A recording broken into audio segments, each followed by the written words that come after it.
요한계시록을 이제 여러분 이제 몇 번 그래도 들으셔서 이 전체적인 것은 이제 아시겠지만 이제 뭐 본격적인 나중에 이제 우리가 해석이 막 이제 그 의견이 있고 그런 부분들은 이제 차차 저희가 보게 될 거고요. 오늘은 2장과 3장에 나오는 7교회를 개괄적으로 저희가 이렇게 살펴보고자 합니다. 이 7교회는 그 숫자라는 그 7에 드러나듯이 그 7이라는 단어 안에 이 교회의 그 모든 교회를 향한 하나님의 뜻과 계획을 그 안에 담아놓고 있는 것입니다. 그래서 이 7개의 모습 안에서 사실 지금의 우리 교회의 모습도 볼 수 있고요. 또 이 시대의 교회들이 일반적으로 보이고 있는 모습들을 그 안에서 우리가 찾아볼 수 있죠. 자, 이 7개의 그 모습 가운데 우리가 이제 한번 성경을 먼저 한번 가서 보죠. 요한계시록 2장에 가서 보면 이제 맨 처음 나오는 교회가 이제 에베소 교회고요. 순서대로입니다. 에서, 버두, 사빌라, 에베소부터 서머나, 버가모, 두아디라, 또 사대, 빌라델비아, 라오디게아. 이 교회들 가운데 이제 칭찬을 받고 책망을 받지 않은 교회는 이제 2교회밖에 없습니다. 이제 빌라델비아 교회랑 이제 서머나 교회 이 둘밖에 없고요. 나머지는 다 이제 뭔가 하나님의 어떤 책망을 받죠. 이 7교회에 대한 이런 예수님의 그 책망을 이전에는 이제 교회가 이렇게 순서대로 7가지 어떤 시대별로 변한다 이렇게 생각하던 사람들이 있었는데요. 지금은 대부분 다 이제 우리를 향한 하나님의 어떤 계획들이라고 믿고요. 이 안에 나타나는 어떤 이제 우리가 해석이 좀 어려운 몇 가지만 좀 같이 보도록 하겠습니다. 여기 보면 항상 이제 예수님이 말씀하시는 패턴이 똑같아요. 먼저 7교회의 사자에게 편지하라. 이 사자는 뭐 다 어떤 대표자, 메신저를 얘기하는 거고요. 이 메신저는 결국 교회가 이제 결국 그 지도자가 어떤 메시지를 받고 어떤 메시지를 전하느냐에 따라서 교회가 달라지는 것임을 보여주기 때문에 항상 하나님이 지도자들을 통해서 그런 말씀을 전하시는 것들을 보여주는 것입니다. 사실 이번 주에 이제 제자 오카눔이라고 하는 영화를 제가 이제 저희 교육자들이랑 가서 이제 보고 왔거든요. 그런데 참 이제 뭐 저는 이제 오카눔 목사님이랑 같이 있었으니까 많이 참 눈물이 나더라고요. 왜 눈물이 나냐면 그냥 그 지금 그 에스모 교회가 그 옛날에 오카눔 목사님 계실 때처럼 똑같은 모습으로 가고 있으면 사실 별로 눈물이 안 났을 것 같아요. 아, 이렇게 오 목사님 정말 그래도 잘하셔서 이렇게 잘 되고 있으니까 참 좋다. 그런데 교회가 사실은 전혀 다른 교회가 되어버렸죠. 오 목사님 때와 같은 교회냐 이름만 같고요. 지금은 이제 장소도 옮겨버리면서 더 이상 이제 정말 전혀 딴 교회가 되어버렸습니다. 근데 그렇게 딴 교회가 된 근원적 이유가 뭐죠? 결국 어떤 지도자가 거기에서 어떤 메시지를 전파하고 있었냐에 따라 달라지는 것입니다. 가끔씩 제가 이렇게 운전을 하고 가다가 이렇게 누가 확 이렇게 끼어들어가서 그래서 이렇게 죽을 뻔할 것 같은 그런 이렇게 위협을 느낄 때 가끔 그런 생각을 해요. 제가 만약에 이렇게 교회 시작만 해놓고 제가 여기 교회에 이렇게 없어지면 교회가 앞으로 어떻게 될 것인가. 그런 일이 있으면 안 되겠죠. 안 될 텐데 결국에 누가 그 앞에서 어떤 메시지를 전하고 하느냐에 따라 그 교회의 색깔이 이제 완전히 달라지는 것임을 알 수 있습니다. 이것도 마찬가지예요. 예수님이 그 교회의 사자에게 전함으로 그 메시지대로 이 사자가 그걸 받아들여 전파하면 교회가 예수님이 원하시는 대로 갈 수 있는데 결국 예수님이 말씀하신 것과 다른 세속적이고 자기 생각을 집어넣기 시작하면요 그때부터 문제가 발생하는 것이죠. 자, 뭐 보면요 예수님이요 교회의 모든 상황을 다 알고 계심을 이제 기본적으로 이 2장 3장을 보면 알 수 있습니다. 2절 한번 보세요. 2절 한번 같이 한번 읽어볼까요? 시작.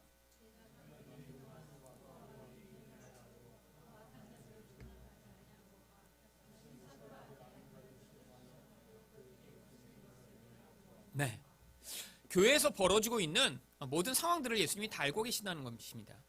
이게 이제 예수님이 그 전지하심 또한 보여주는 것이죠. 여러분 교회에서 우리가 흔히 착각하는 게 뭐냐면 하나님이 이런 일도 아실까? 예, 그런 일도 아세요. 그런데 왜 하나님이 이런 잘못된 일에 대해서는 개입 안 하시지? 또 그것도 어떤 과정 가운데 하나님이 목적을 이루는 도구가 되기 때문입니다. 그래서 하나님이 모든 상황을 다 아세요. 그런데 특별히 여기서는 이제 잘한 일을 칭찬하십니다. 또 3절에 보면요, 내 이름을 위해 견디고 게으르지 아니하였어요. 굉장히 열심히 어떤 일들을 하고 있죠. 지금 그쵸? 게으르지 않게 일을 하고 있는데 책망을 받는 이유가 에베소 교회는 뭐죠? 4절입니다. 너희 처음 사랑을 버렸느니라. 여러분, 자, 처음 사랑이 뭘까요? 예수님을 처음 믿을 때 여러분 뜨거웠던 그 사랑을 버린 걸 얘기할까요? 여러분, 이제 성경을 이렇게 해석하기 시작할 때부터 문제가 발생하는 것입니다. 왜냐하면요, 그 처음 사랑이 그렇게 뭐 뜨거웠던 사랑의 경험으로 뭐 연애했던 사람도 있지만 그렇지 않은 사람도 있잖아요. 개인의 어떤 경험과 과정에 따라 어떤 성경 해석이 달라지면 안 되고요. 여기서 처음 사랑이라고 했을 때 과거의 에베소 교회에서 어떤 일이 벌어지고 있었는지를 돌아가서 그 교회의 상황을 가지고 해석하기 시작해야죠. 그렇게 볼 때 지금의 우리에게도 정확한 적용이 가능한 것입니다. 어디로 가면 그 내용이 나오느냐면 사실 사도행전 19장에 나오는 이제 그 두란노에서 가르친 내용을 한번 보죠. 자, 여기가 지금 사도행전 19장에서 에베소에 와서 이제 바울이 말씀을 전하기 시작합니다. 그런데 여기서 무엇을 얘기하냐면 나중에 보니까 9절을 한번 보세요. 한번 같이 읽겠습니다. 시작. 그럼 마음이 굳어 순종하지 않.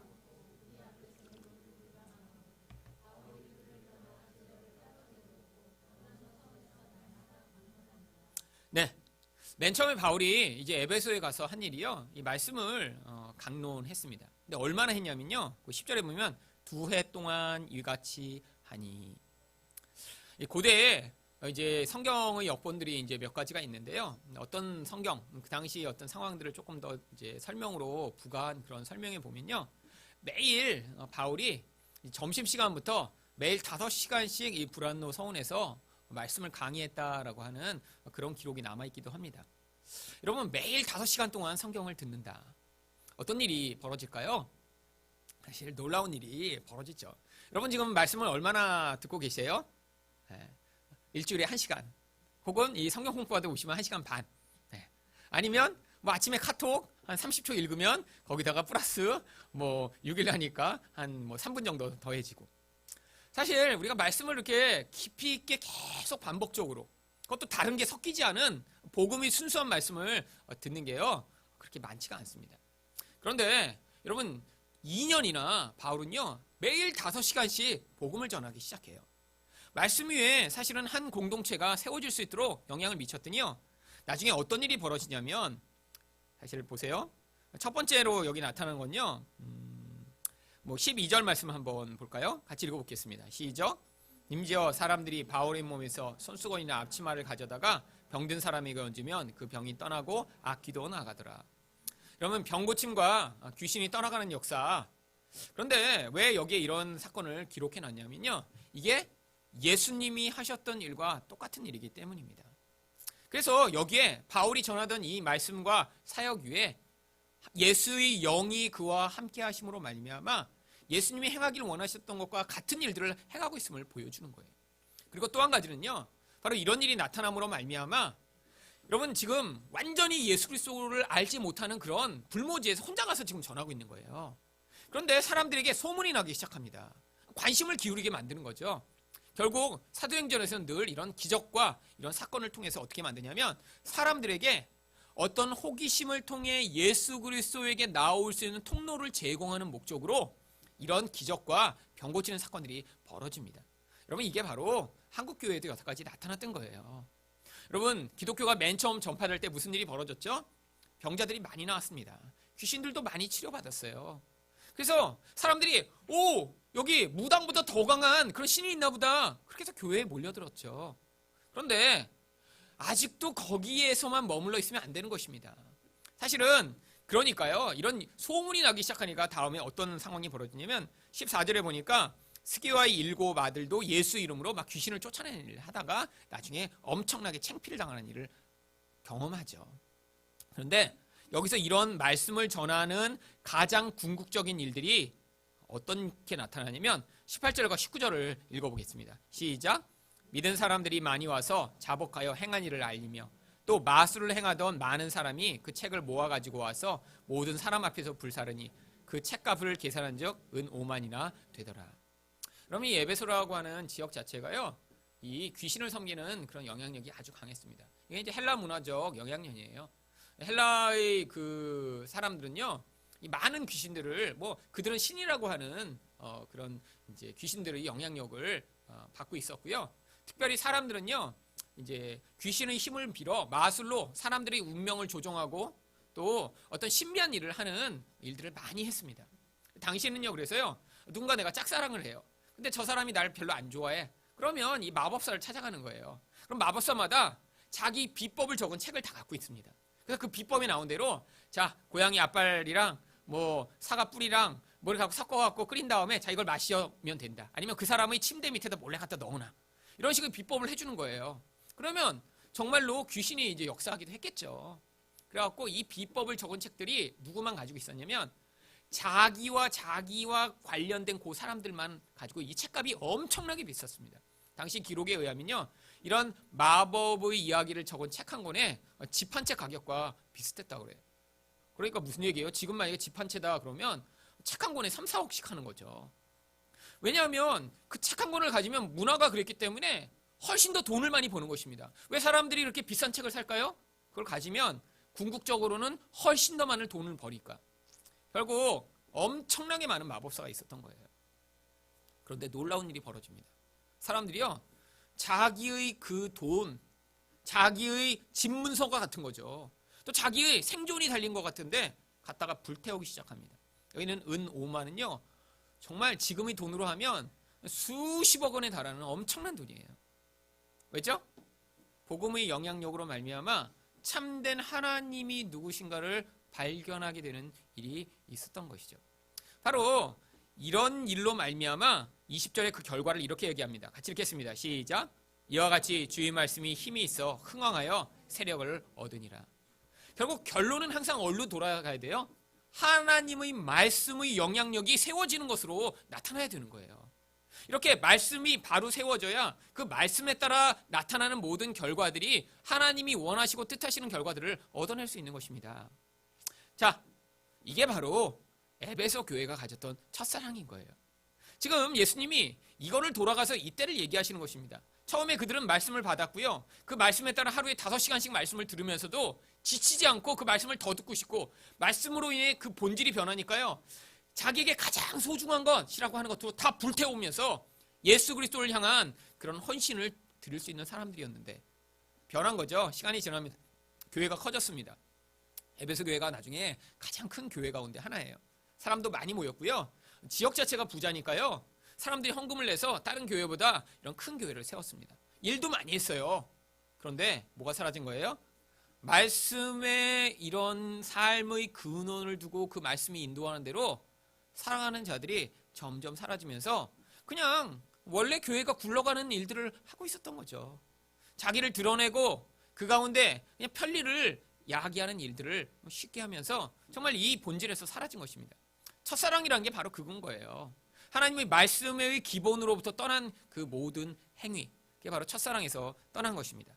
다시 계시록 2장으로 한번 가보죠. 자, 그래서 이제 그거에 대해서 이제 얘기하신 거고요. 그래서 여기 보면 또 니골라 당이라는 이런 당이 나옵니다. 뭐 이런 건 이제 어려운 거니까 이제 해석이 꼭 필요하죠. 이 니골라 당이 뭐냐면요, 다시 이야기하면 과거에 이렇게 당시에 있던 이단의 무리 중에 하나예요. 근데 어떤 무리냐면요, 이 니골라 당이 이제 뒤에도 또 나오거든요. 뒤에 또 나오는 구절을 한번 찾아볼까요? 자, 이 니골라 당과 뭐가 연결시키냐면 14절을 한번 읽어보죠. 시작. 그러나 내게 두어 가지 책망할 것이 있나니 거기 내게 발람의 교훈을 지키는 자들이 있도다. 발람이 발락을 가르쳐 이스라엘 자손 앞에 걸림돌을 놓아 우상의 제물을 먹게 하였고 또 행음하게 하였느니라. 이와 같이 내게도 니골라 당의 교훈을 지키는 자들이 있도다. 이 구약에 이 발람과 같은 교훈을 지키는 자들을 니골라 당이라고 부릅니다. 여러분, 구약의 발람이 무슨 일을 했죠? 발람은 원래 이제 마법사였어요. 발람도. 그런데 발락이 초청하니까 가서 무슨 일을 했냐면 이제 돈을 많이 준다니까 계속 가고 싶었던 거예요. 그런데 이 발람이라고 하는 선지자는요, 양신이 이제 역사하는 그런 선지자였습니다. 워낙 영적으로 민감한 사람이라 하나님도 그에게 말씀하시는 그 음성을 들어요. 그런데 원래는 하나님에게만 이렇게 충성된 그런 선지자가 아니라 온갖 종류의 귀신의 영향력도 다 받는 거예요. 여러분, 이게 이제 영적으로 민감한 사람들이 그런 경우가 있습니다. 예전에 제가 알던 어떤 자매도요, 이제 밤이 되면 늘 귀신들이 찾아온대요. 근데 기도도 많이 해요. 그런데 이렇게 너무 영적으로 민감하니까 귀신에게도 너무나 민감한 거죠. 그런데 이 발람이란 그런 사람도 그런 종류의 사람이었죠. 근데 돈 욕심이라니까요, 나중에 옵니다. 근데 하나님이요, 그런 이 욕심을 사용해 오히려 하나님이 백성을 축복하는 도구로 사용하시고자 한 거예요. 그래서 산에 올라가서 이제 발락이 자, 저주해라 그랬는데, 올라가서 보니까 하나님의 신이 임하면서 계속 축복을 하죠. 근데 나중에 화가 났어요, 발락이. 거기까지 데리고 왔는데 오히려 축복하고 끝나니까. 그런데 이 발람이 거기서 이게 자기가 이렇게 하고 그냥 가면 약속했던 그 놀라운 재물을 못 받잖아요. 그러니까 거기서 꾀를 한 가지 내서 이 이스라엘 백성들을 무너뜨릴 수 있도록 합니다. 그게 뭐냐면, 이스라엘 백성들이 하나님으로부터 심판을 당하게 만드는 한 가지 방법이 있는데, 이렇게 해보라고. 그래갖고 했던 게 뭐냐면요, 미디안 여자들을 데려다가 이 이스라엘 백성들을 초청해갖고요, 거기서 자기 신전 제사에 같이 참여하도록 만드는 거예요. 여러분, 그게 바로 바알 부올이라고 하는 지역에서 벌어졌고요. 바로 바알 부올이 뭐냐면 부올에 있는 바알이라고 하는 곳입니다. 바로 하나님 백성들이요, 제사 거기 이제 축제가 있다 그러니까 그냥 왔어요. 특히 지도자들이 다 왔습니다. 근데 무슨 문제가 발생했냐면, 왔는데 축제만 드리는 게 아니라요, 그 이방의 축제는 항상 무엇과 관련된 것이었냐면 신에게 드리는 제사와 항상 같이 관련돼 있는 거예요. 그러니까 사람들이 와서 신에게 제사를 드리면서 거기서 뭘 하냐면 여자들과 성관계를 한 명씩 묶여져서 드리기 시작했습니다. 그게 바로 가나안 지역에 퍼져 있던 바로 신전 제사였어요. 여러분, 가나안 사람들은요, 그냥 제사를 안 드렸습니다.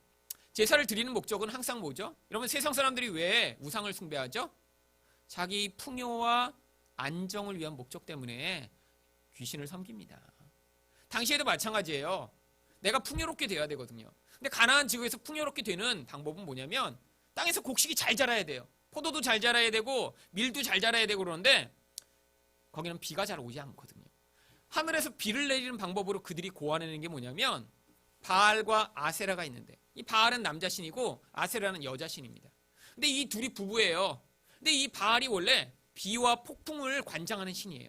그러니까 이 바알이 비 내리자, 그래서 바알이 비를 내리면 이 땅이 비가 내리면서 풍요해지는 거예요.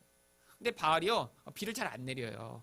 왜? 비가 언제 내린다고 그들이 믿었냐면, 아세라와 부부관계를 맺을 때만 비가 내린다고 생각했거든요. 근데 신들이니까 이 욕구가 별로 없어요. 사람처럼 이제 자주 욕구가 있어서 자주 부부관계를 해서 비가 자주 내리면 좋겠는데, 그래서 사람들이 만들어낸 게 뭐냐면 신전을 만들고요, 가나안의 모든 여자들이 초경을 마치고 나면 그 신전에 와서 다 살게 한 거예요. 그리고 남자들이 그 신전에 야, 제사 드리러 가자, 우리 바알한테. 그 제사 드리러 와갖고요, 그렇게 붙잡아 놓은 그 여자애들과 축제를 하면서 거기서 그 여자애들과 집단적으로 성관계를 맺는 거예요. 그래서 그 신전에서 이렇게 수백 명, 수천 명이 같이 성관계를 맺고 있으면 어떻게 되겠어요? 하늘에서 보는 겁니다, 바알이.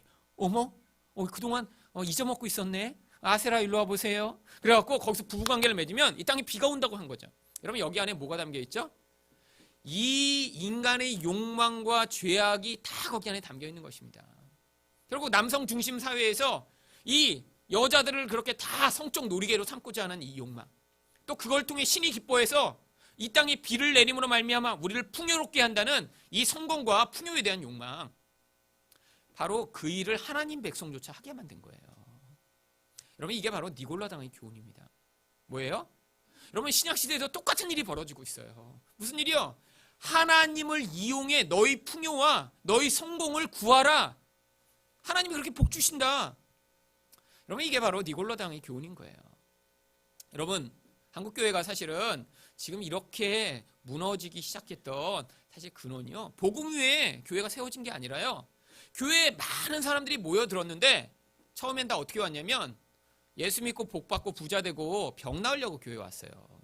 그런데 물론 처음에 불러드렸을 때는 하나님을 알지 못하고요, 복음을 알지 못하니까 와서 부자 된 사람 있었죠. 나라가 부강하고 거기서 또 그런 일들을 통해 부자가 될 수도 있고요, 또 병도 나은 사람도 있죠. 그런데 신앙을 그냥 단편적인 내 육신의 만족과 쾌락을 위한 수준으로 전락시켜서 진짜 참된 영적인 것을 얻어내지 못하도록 만드는 이런 저급한 신앙에 머물도록 하는 게 바로 니골라당의 교훈인 거예요. 하나님을요, 그래서요, 아주 저급한 신으로 만들었죠. 우리 인생에서 우리를 겨우 병낫게 하고 우리를 겨우 부자 되게 만들고 집에 문제 있으면 문제를 해결하는 종류의 신으로 전락시켜 버리는 것. 여러분, 그런 신은요, 구약의 바알이 바로 그런 신이에요. 우리가 원하는 쾌락과 우리가 원하는 힘을 주겠다라고 하는 게 그게 바알 신의 모습이죠. 여러분, 이게 교회 안에 계속되는 것입니다. 과거나 지금이나. 왜? 바알 제사장들이 도초에 이렇게 있거든요. 여러분, 교계에 들어와 있는 이런 잘못된 영향력들, 여러분, 사실은 이게 이렇게 본격적으로 교계에서 영향을 미친 건요, 사실 얼마 되지 않습니다. 왜냐하면요, 1800년대에 이 기독교에 아주 중요한 사건이 있었는데 바로 자유주의가 들어오기 시작한 거예요. 그러니까 이런 영향력이 들어오기 전에는요, 이 자유주의가 먼저 들어와서 성경이 하나님 말씀이 아니다라고 사람들에게 이렇게 전파하기 시작했어요. 그러니까요, 사람들이 이전까지는 다 이게 하나님이 주신 거니까 다 믿어야 된다고 했는데, 이거 사람들이 쓴 거야? 그럼 내가 뭐로 믿어 이걸? 사람들이 대부분 이렇게 생각하게 된 거예요. 그 다음에 무슨 일이 벌어졌냐면 계몽주의가 들어오기 시작했습니다. 그러니까 사람들이 이성으로 모든 걸 판단하고요, 눈에 보이지 않는 하나님은 이 세상에 개입하지 않는다고 생각하기 시작한 거예요. 그게 이신론입니다. 뭐냐면 하나님이 세상을요, 시계처럼 그냥 만들어 놓은 거예요. 그래서 처음에 밥을 줘놓고 그냥 돌아가도록 만든 거예요. 그러니까 기적이 없다는 거예요. 하나님이 이 땅에 개입하시지 않고 그냥 이 땅에서 사람들이 그냥 이미 사람들이 써놓은 그걸 가지고 믿게 한다는 거예요. 여러분, 이런 시대가 바로 1900년대 초입니다. 그리고 사람들이 그때 엄청난 기대감에 부풀기 시작했어요. 과학기술이 이제 서서히 발전하기 시작하고요, 이제 기계 문명이 발전하면서 예전과는 다른 그런 도시가 생기고요, 거기에서 이제 사람들이 눈에 보이는 어떤 힘들을 추구하는 이런 세계가 된 거예요. 그러니까 여러분, 그때 하나님이 그래서 사용하신 사람이 조지 뮬러 같은 사람입니다. 여러분, 조지 뮬러가 이제 5만 번 기도 응답 받았다고 하잖아요. 그래서 이제 책도 나와 있죠. 5만 번 기도 응답 받은 조지 뮬러. 여러분, 그 책 읽고 왜 나는 한 5번도 응답이 안 되는 것 같은데 왜 한 사람에게만 이렇게 응답을 많이 주시나, 이렇게 생각해 보신 적 없으세요? 여러분, 5만 번 응답을 받으려면요, 1년이 365일이잖아요. 그러면 3650번을 응답받고 그게 10년 동안 매일 응답받아야 3650번이에요. 100년을 매일 응답받아야 3만 번이에요, 겨우. 그럼 5만 번 응답받으려면요, 사실 100년을 살겠어요. 한 60세까지 살면 이게 사실 하루에 한 2-3개씩 계속 응답을 받아야 돼요, 기도 응답이. 여러분, 왜 근데 하나님이 조지 뮬러에게 그렇게 역사하셨냐면요, 조지 뮬러는요, 당시에 사람들이 하나님은 개입하지 않아. 하나님은 시계처럼 그냥 세상 만들어 놓고 존재하긴 존재하는데 그 하나님은 무능한 하나님이야. 세상은 그냥 굴러가는 거야. 우리 인간이 이렇게 이성으로 똑똑하니까 눈에 보는 것 아닌 거는 없는 거야. 모두 그렇게 생각하고 있던 시절에 하나님이 이 조지 뮬러를 통해요, 사람들에게 아니야, 하나님은 지금도 살아계시고 개입하시오라는 걸 보여주시기 위해 한 사람의 인생을 통해 일부러 개입해 오신 거예요. 여러분, 그래서 사람들이 그 조지 뮬러의 삶을 통해 하나님이 죽은 하나님이 아니구나 라는 걸 알게 됐죠. 여러분, 이런 시기가 지나고 났는데 어떤 시기가 닥쳤죠? 바로 그때부터 이제 사람들이요, 이 풍요를 막 열망하며 추구하는 시대가 되었습니다. 옛날에는요, 내가 풍요를 추구하더라도요, 그 삶의 조건에 너무나 많이 영향을 받았어요. 여러분, 한국이건 외국이건 상황이 비슷했습니다. 여러분, 이 19세기까지요 다 어땠어요? 양반으로 태어나면 죽을 때도 양반으로 죽는 거예요. 노비로 태어나면요, 아무리 열심히 일해도 노비인 거예요. 신분이 잘 안 바뀝니다. 유럽도 마찬가지예요. 농노라거나 아니면 도시에 와서 이 공장 노동자가 되면요, 죽을 때까지 신분이 바뀔 일이 거의 없어요. 아무리 열심히 일해도 하루 세끼 밥 먹고 사는 일조차 쉽지 않은 그런 생활. 그런데 20세기가 들어오면서 상황이 변하기 시작했습니다. 갑자기 어떤 사람들이 부자가 돼서 나타나기 시작하는 거예요. 모든 게 대량 생산되면서요, 풍요로운 시대가 됐어요. 그러니까요, 사람들 안에 이 욕망이 꿈틀거리기 시작했습니다. 나도 부자 되고 싶은데, 나도 그렇게 풍요를 누리고 싶은데, 옛날에는 갖지 못한 생각이죠. 그러니까요, 그게 종교화되기 시작한 거예요. 그래서 1950년대, 60년대부터 이런 것을 이론화해서 가르치는 사람들이 나타났습니다. 대표적인 사람이 케네스 해긴이라는 사람이에요. 여러분, 이 케네스 해긴이요, 60년대, 70년대, 80년대에 미국에서 책을 많이 내고요, 집회를 다니면서 사람들에게 영향을 미치기 시작했어요. 어떤 영향을 미친 줄 아세요? 자, 봐라, 하나님이 이렇게 우리를 풍요하게 만드시기 원하신다. 부자 되게 만드시기 원하신다. 근데 우리에게 뭐가 필요하다는 거예요? 믿음이 있어야 된다는 거예요. 믿음이. 자, 성경에 봐라. 믿음이 있으면 이 산이 들리어 바다에 던지운다고 말씀하지 않았냐? 우리가 믿음이 있으면, 자, 부자 될 것이라 믿고 흔들리지 않으면 하나님이 그렇게 만들어 주신다고 그렇게 가르치기 시작했죠. 여러분, 그래서 책도 여러 권 냈습니다. 여러분, 그로부터 시작해서 지금 사람들이요, 신사도 운동이라든지 지금 이렇게 잘못된 은사주의 운동과 잘못된 영향력이 이 세상에 휩쓸기 시작한 거예요. 여러분, 항상 은사주의 운동은 뭐와 결부되죠? 기복주의와 항상 결부되어 있습니다. 왜 사람들이 이렇게 은사가 나타나고 거기에서 기적이 나타나는 것을 원하죠? 그게 다 거기에서 자기 풍요와 자기 욕망을 이루고자 하는 그 욕심 때문에 그래요. 여러분, 이렇게 이 시대가 그러면서 이런 니골라당과 같은 이런 영향력이요, 교회를 휩쓸기 시작한 거예요. 사실 사람들이 기본적으로 하나님께 나오는 첫 번째 통로는요, 눈에 보이는 그런 복에 대한 열망 때문입니다. 그건 부인할 수가 없어요. 한국 교회가 그랬고요. 그래서 한국에 이렇게 100만 명이 모이는 그런 교회가 시작이 된 거죠. 여러분, 근데 어떻게 그 교회에 그렇게 사람이 많이 모였죠? 가면 복 준다니까요. 어떤 복이요? 이런 데서 약속하는 이런 복이요. 세상에서 부자 되고 병 나오면 다 낫고, 그래야 하나님이 사람이고 하나님이 축복하는 사람이라고 가르치기 시작한 거예요. 사람들 안에 그 욕구가 없는 사람이 어디 있어요. 그러니까 교회에 100만 명씩 모여든 거예요. 거기서 말씀을 가르치는 게 아니라 이런 니골라당의 교훈을 가르치고 있는데도 사람들이 분별을 하지 못했죠. 여러분, 이게 지금 교회가 타락과 이런 무너짐을 경험하게 만든 가장 중요한 영향력인 것입니다. 이게 시대적 영향력이에요. 여러분, 우리도 다 거기서 자식처럼 자라난 자들입니다. 그렇죠? 교회에서 그래서 다 부흥회하면 항상 뭐예요?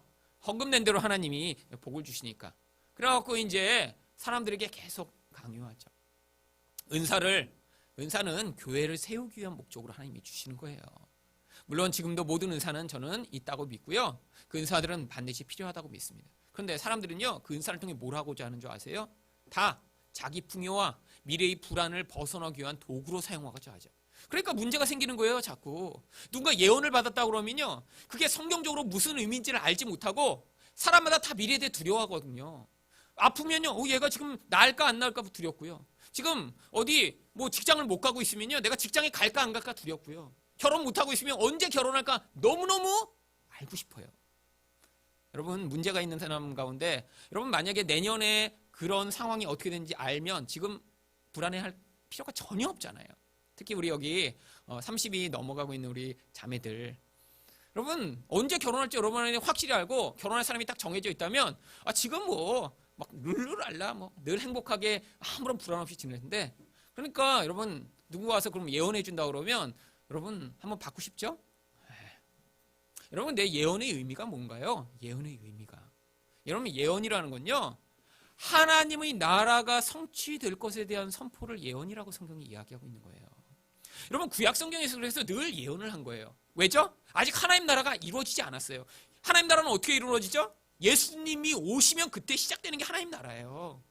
그러니까 구약에서는 아직 하나님 나라가 도래가 안 했으니까 앞으로 이렇게 예수님이 오시면 어떠한 일이 이루어질 것에 대해서 미래적인 시점으로 계속해서 예언해 준 거예요. 여러분, 예언이요, 한 사람의 미래의 운명에 대해서 알려주는 게 아니에요. 제가 낳을 아이가 아들인가요? 딸인가요? 여러분, 이거 예언 받는다고요? 그건 점치는 거예요. 예언이 아니라. 그럼 낳아보면 알아요. 낳아보면. 여러분, 나중에 제가 이렇게 망하진 않을까요? 망해보면 알아요. 망했구나. 근데 왜 알고 싶죠? 안 망하고 싶으니까. 여러분, 이건 점장이가 하는 거예요. 그럼 성경에서는 어떤 예언을 해줘요? 여러분, 하나님 나라를 선포해 주는 거예요. 하나님 나라가 이미 예수 그리스도를 통해 이루어지고 있어요. 그러니까요, 망해도 상관없어요. 아들이건 딸이건 관계없어요.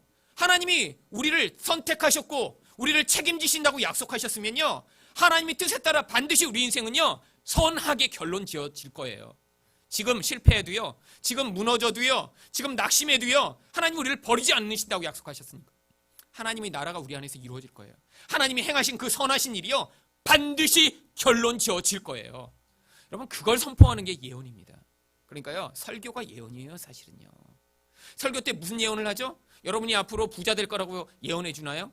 병 나을 거라고 예언해 주나요? 아니에요. 혹시 병에 걸려 있더라도 혹시 하나님이 치료해 주시면 정말 좋겠지만 치료를 안 해 주시더라도 그래서 세상에서 남보다 빨리 이 땅을 떠나야 할지라도 하지만 그 영혼을 하나님이 책임져 주시겠다고 약속하셨고 그가 예수 그리스도의 형상처럼 변화될 것이라고 약속하셨으니 그 약속이 이루어질 것이라고 선포하는 게 예언이에요.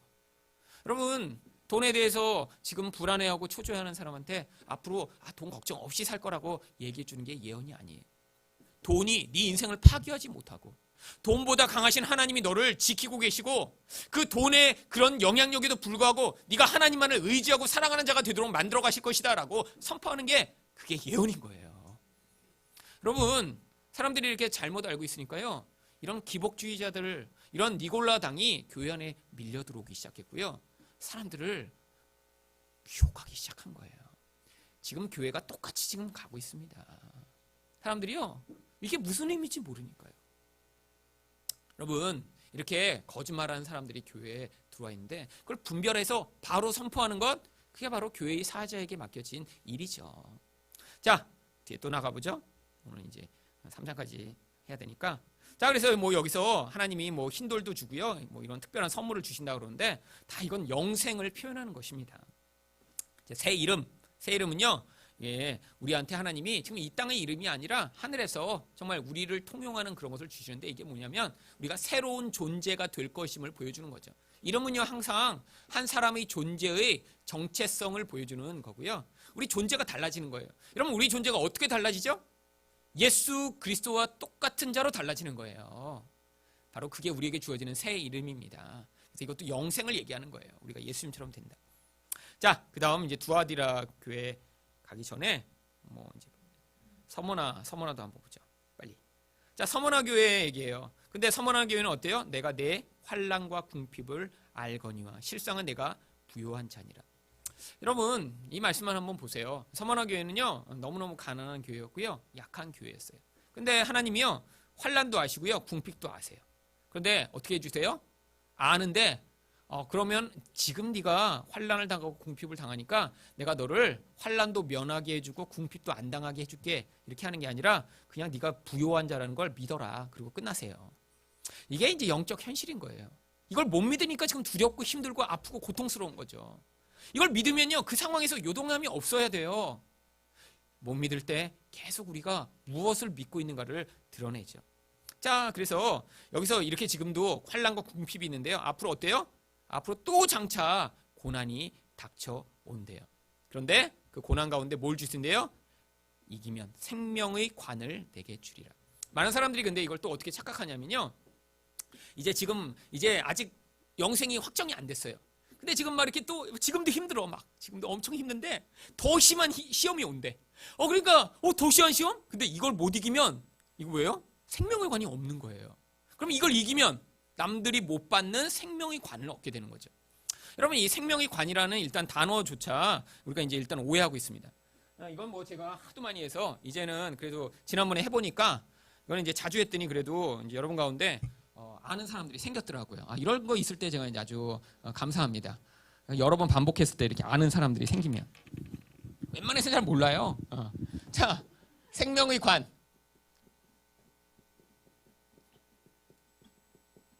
관은 면류관을 이제 줄인 거죠. 자, 나중에 하나님이 뭘 주신다는 거예요? 네, 생명을 주신다는 거예요. 면류관 안 주십니다. 면류관은 성경에 이런 표현이 아주 많아요. 생명의 면류관, 영광의 면류관, 회개의 세례. 자, 이쪽에 있는 것과 이쪽에 있는 게 이제 그룹으로 묶이잖아요. 어떻게 묶여요? 이것과 이게 이제 그룹으로 묶입니다. 의라고 하는 단어를 통해 묶이죠. 이쪽에 있는 거는 어떤 카테고리에 속하는 건가요? 눈에 보이지 않는 것. 이쪽은요? 눈에 보이는 것. 근데 실제로는 뭐를 얻게 되는 거죠? 눈에 보이지 않는 걸 주시는 거예요. 여러분 세례를 받았어요. 세례 요한한테. 근데 어떤 사람들이 세례를 받았어요? 내가 죄인이라 나는 지금 이대로 살면 안 되겠구나 하는 자들이 가서 세례를 받아요. 그랬더니 세례를 받은 자들을 뭘 받았다고 해요? 회개한 자들이라고 불러주는 거예요. 겉으로는 세례를 받았지만 실제 본질 안에서는 그들이 뭐한 자들이에요? 회개한 자들이에요. 그러니까 누구는 세례를 안 받았어요? 바리새인과 서기관들은요. 나는 죄인 아닌데? 그러니까 세례를 안 받은 거예요. 여러분 나중에 하나님이요 면류관을 주시는 게 아니라요 영광을 주실 거예요. 근데 왜 이렇게 써놨냐고요? 영광은 눈에 안 보여요. 면류관은요 사람들이 좋아하고 눈에 보여요.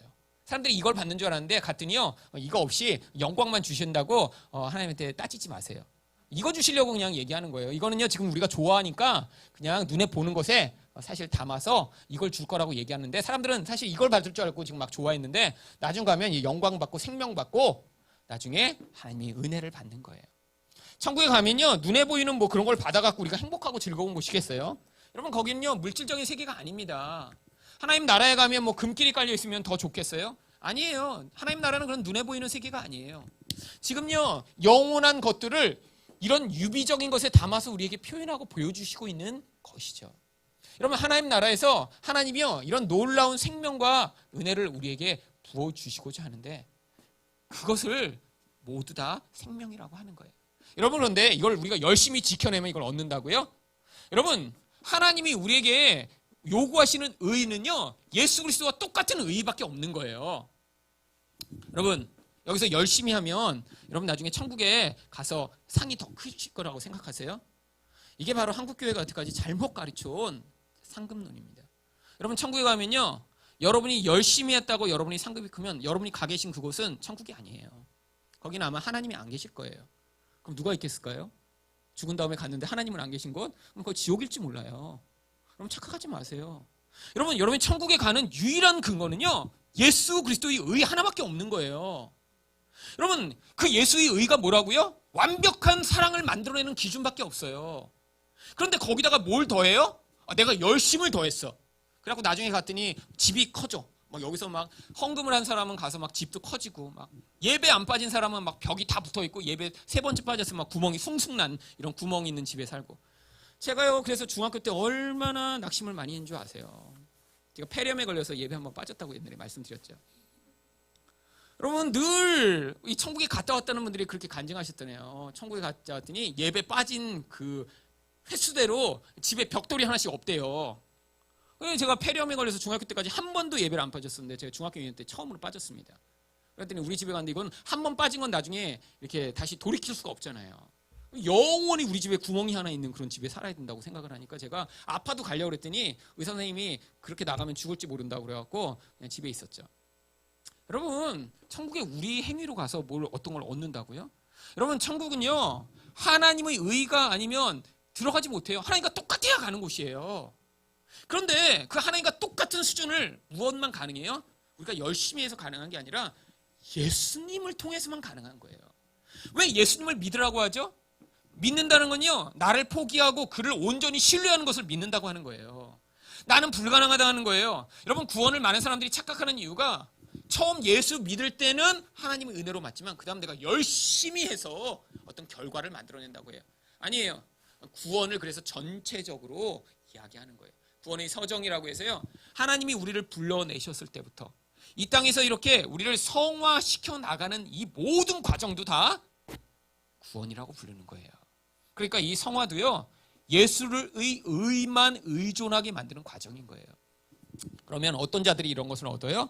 결국 하나님 나라에 뭘로 가요? 예수님의 의를 가진 자들만 가는 거예요. 누가 예수님의 의를 가져요? 예수를 믿는 자들이요. 그러니까 우리 안에서 생명이 들어오면요 그 생명과 관계없는 부분들은 하나님의 기준에 의해 다 잘라져 나가는 거예요. 여러분 그게 바로 환난입니다. 왜 하나님이 어떤 자들에게는 더 많은 환난을 주시냐 그러냐면 여러분 이게 예수님의 의예요. 이게 예수님과 똑같아야 돼요. 자 이게 이제 예수님의 어떤 기준점이에요. 딱. 그런데 우리가 예수님의 딱 기준점을 가지고 딱 됐어요. 그랬더니 우리 모습은 어때요? 뭐 삐져나왔어요 이렇게. 자 그러면 이 땅에서 무슨 일이 벌어진다고요? 오늘 설교 말씀에 드렸듯이 심판이 벌어지는 거예요. 심판이 뭐라고요? 하나님의 기준으로 우리를 판단해 그 기준과 벗어나는 모든 것들을 잘라버리는 과정을 성경은 심판이라고 얘기한다고 말씀드렸어요. 자, 제가 이렇게 심판에 대해서도 여러 번 얘기하고 나서 나중에 또 물어보면 뭔지 잘 모르실 거예요. 괜찮아요. 자, 그래서 이거 잘라질 거예요, 이게 다. 근데 언제 잘라져요? 지금 이 삶에서요. 그래야 어떻게 돼요? 예수의 의만 우리에게 남는 거예요. 하나님이 우리를 딱 보실 때 예수님과 똑같지 않으면 다 어떻게 돼요? 다 불합격. 여러분, 나중에 심판이 부어졌는데요, 예수님과 다른 부분이 이렇게 튀어나와 있다 그러면 어떻게 돼요? 마지막 심판 때 이것도 다 불살라붙이는 거예요. 그러니까 그 전에 하나님 백성은요, 예수님과 똑같이 만드시기 위해 지금 자르고 계신 거예요, 막. 그러니까요, 얼마나 아프고 힘들어요. 이게 지금 이게 난데 이렇게 그냥 오늘 그냥 딱 그냥 돈을 5천만 원 사기당해갖고 이만큼 잘려나가는. 남편이 와서 그냥 이 바보야 그러고 그냥 욕해갖고 이만큼 잘려나가고, 자녀가 그냥 게임 중독으로 그냥 막 그러다가 이만큼 잘려나가고. 그래서 지금 맨날 잘려나가고 있는 거예요. 여러분, 이런 상황이 벌어질 때마다 우리 안에서 뭐가 튀어나오죠? 결국 하나님만을 의존하지 못하는 불의가 튀어나오고 있는 거예요. 누군가 나에게 잘못하고 내가 원하는 대로 반응하지 않으면 그를 향한 미움이 튀어나오니까 뭐가 나와요?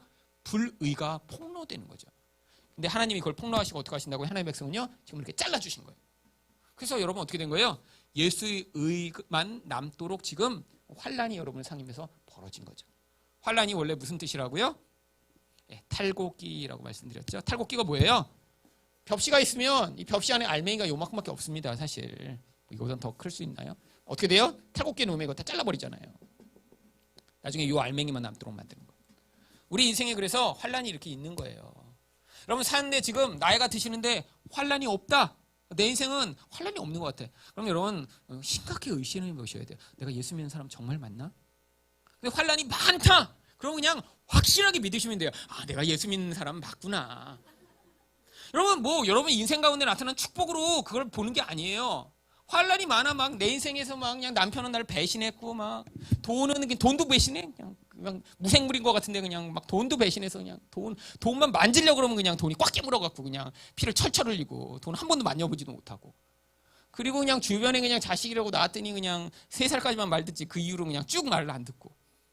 여러분, 그럼 지금 뭐예요? 예수 믿는 사람 맞는 거예요. 근데 예수 믿는 사람과 예수 안 믿는 사람이 단순히 그런 어려운 일을 많이 겪었냐의 의미가 아니에요. 예수 믿는 사람은요, 그런 어려움의 과정을 통해 뭐예요? 이 안에 예수의 의로 말미암는 부분이 이전에는 가려 있다가요, 그 부분이 튀어나와 버리는 거예요. 여러분, 그래서요, 예수 안 믿는 사람은요, 환란을 겪으면 어떻게 되는 줄 아세요? 더 악독해집니다. 여러분, 돈 때문에 사기당한 사람이요, 예수 안 믿는 사람은요, 그렇게 몇 번만 사기당하잖아요. 그러면 돈에 아주 무시무시한 그런 구두쇠가 돼요.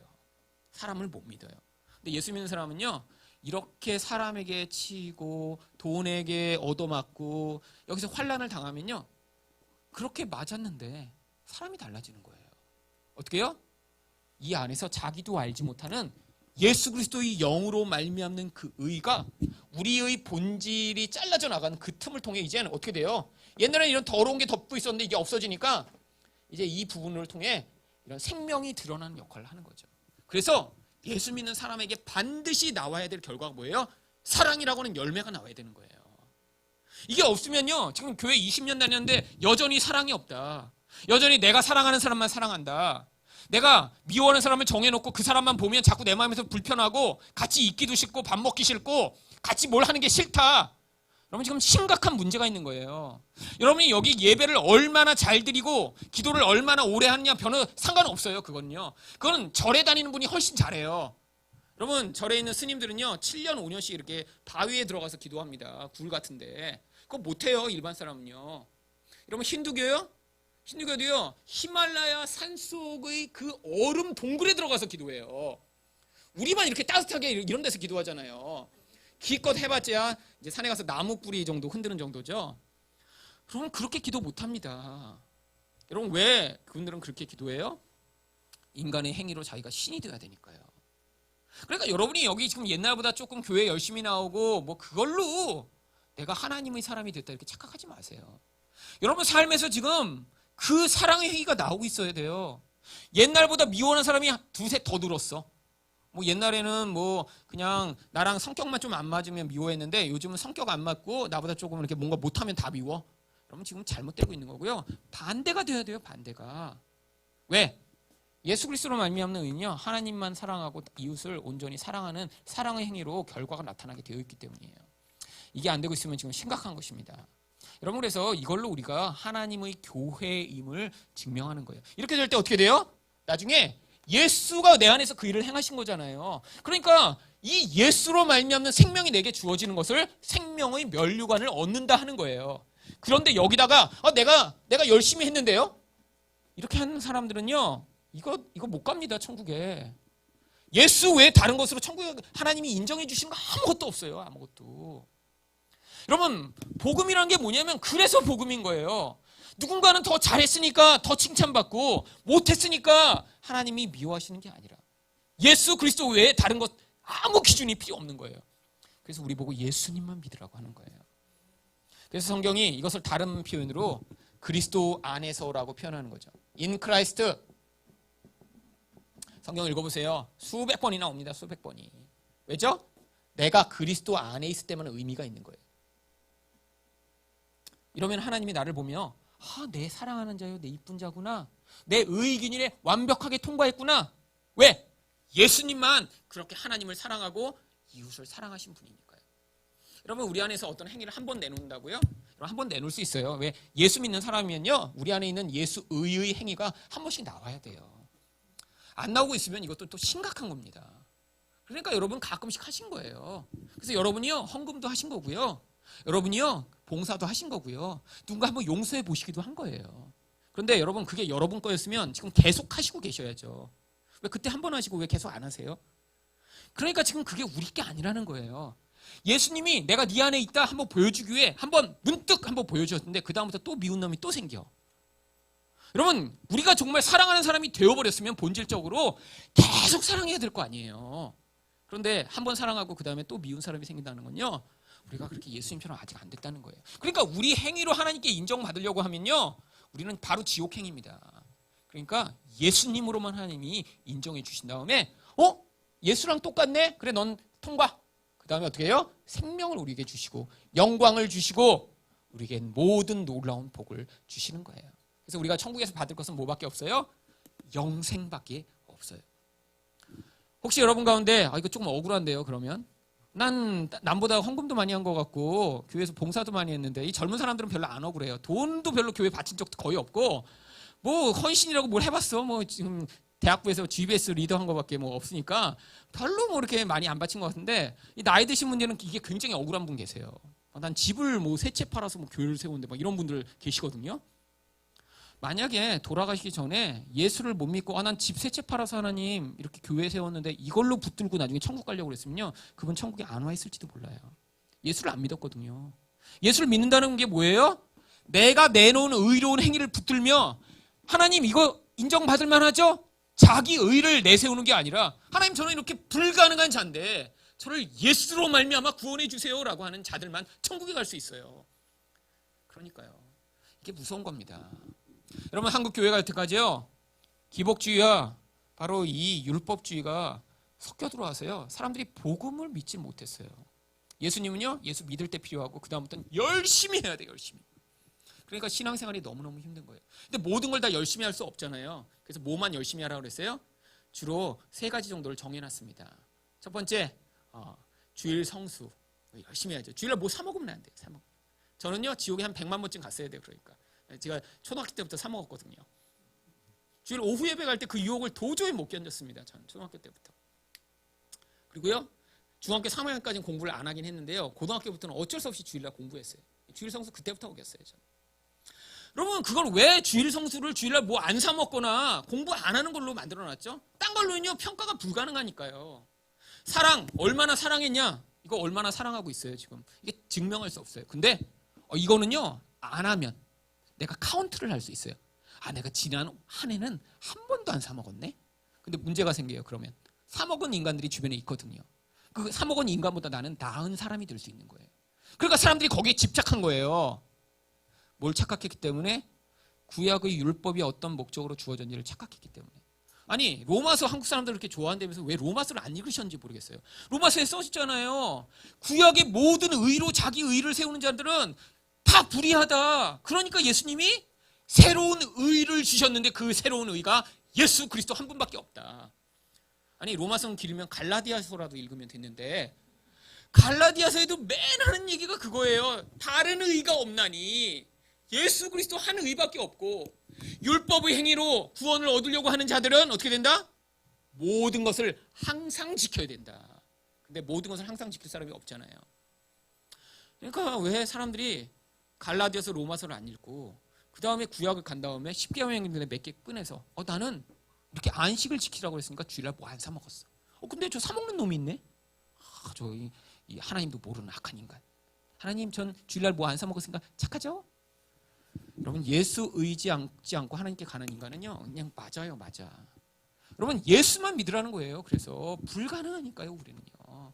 그래서 이 한국 교회에 영향을 미치는 이 기복주의와 이 모든 영향력을 사실은 이 안에 담아 지금 표현하고 계신 거예요. 이게 인류 역사 내내 반복되고 있는 거예요. 내내. 구약 내내 사람들이 율법주의와 기복주의, 신약 내내 율법주의와 기복주의, 지금도 똑같이 율법주의와 기복주의. 여러분 이게 인간 안에 있는 근원적 경향성입니다. 이게 집단화돼서 종교적으로 이렇게 나타나고 있는 사실 자체가 얼마나 영적으로 뿌리 깊은 영향력인지를 보여주는 거예요. 여러분 사실 우리도 지금 거기서 벗어나지 못해요. 지금도 사실 어떤 문제와 어려움이 있으시면요 대부분 그 문제와 어려움을 뭐라고 생각해요? 이게 하나님이 나를 변화시키기 위해 주신 기회라고 생각하지 않고요 그 문제에서 벗어나기만을 계속 지금 바라고 있잖아요. 그래서 하나님이요 당장에 좀 문제를 해결해 주시기 원해요. 당장이요 우리는 길게 잡아야 1개월, 2개월, 3개월. 하나님은요 3년, 10년, 20년 이렇게 하나님의 계획과 우리가 차이가 있으니까 우리가 고통하는 겁니다.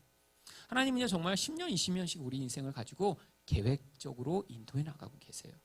그래서요 그게 안전한 겁니다. 하나님이 긴 장기 계획을 가지고 우리 인생을 지금 다루고 계시니까요. 그 장기 계획을 뭐라고 알려드렸어요? 하나님은 우리 인생을 향해 가진 그 장기적인 계획을 뭐라고 말씀드렸어요? 네, 이렇게 여러 가지 얘기하면 안 됩니다. 시험 볼 때 답을 여러 개 얘기하면 그 중에 하나만 맞으면 된다는 거 아니에요. 자, 예정이라고 말씀드렸었죠. 네. 자, 작정은 뭐라고요? 우리뿐 아니라 이 우주를 향한 하나님의 계획이 있다고요. 그런데 그 우주를 향한 계획 가운데 하나님이요 그냥 놔두면 그대로 안 이루어지잖아요. 작정과 예정을 반드시 이루기 위해 하나님이 개입하고 계신 거를 뭐라고 말씀드렸어요? 섭리. 우리 집사님. 네, 이렇게 되면 이제 힘이 이렇게 나요. 네. 그 다음에 마지막. 자, 이렇게 하나님이 그런데 섭리적으로 개입하신데 늘 일정한 방법이 있어요. 하나님이요. 아무 때나 뭐 이렇게 개입했다, 저렇게 개입했다. 갑자기 막 부자 만들어줬다, 갑자기 가난하게 만들었다. 이렇게 하지 않고요. 늘 비슷한 방법으로 개입하고 계신 그 방법의 특징을 뭐라고 부른다고 말씀드렸어요? 네, 경륜이라고 말씀드렸죠. 네. 자, 딴 분들은 이게 뭔가 다 얘기해 드린 거예요. 다 지금 이게 뭔가 하고는 안 되고요. 이거 좀 다 알려드린 거예요. 작정이 뭐라고요? 이 우주의 계획 가운데 하나님이 계획하고 인도로 가시는 것. 그 가운데 이 사람을 향한 하나님의 구원의 계획을 예정이라고 하고요. 하나님이 그 가운데 그런 작정과 예정을 이루시기 위해 지금 개입하고 계신 것을 섭리라고 하고요. 개입하시는데 어떤 방법으로 개입하세요? 십자가의 방법으로 사실 개입해 나가세요.